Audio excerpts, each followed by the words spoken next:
Во Брисел утре состанок на министрите за надворешни работи на НАТО. Муцунски на иста маса со американскиот државен секретар Марко Рубио. Од МНР нема потврда за билатерална средба.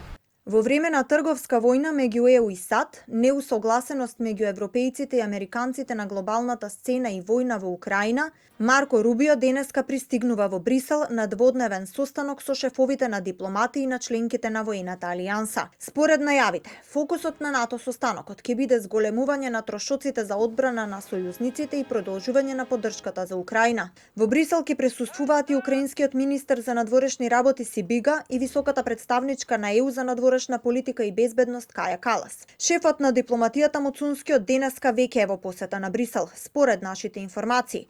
Тој веќе имал средба и затворени брифинзи со 8 think tank организации на тема деблокада на македонските интеграции. Сепак, од МНР нема ниту потврда, ниту негирање дали Муцунски ќе има средба со американскиот државен секретар Рубио, па дури и во формат на маргините во Брисел. На состанокот ќе учествуваат 32 земји членки на НАТО.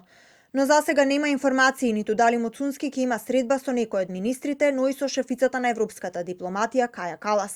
Македонската влада во изминатиот период порачува дека ќе ја користи секоја прилика за да побара поддршка и да ги презентира аргументите за деблокада на евроинтеграциите. И премиерот Мицкоски за време на последната посета на САД на социјалните мрежи напиша: "Имаме идеја, имаме план, Македонија има пријатели."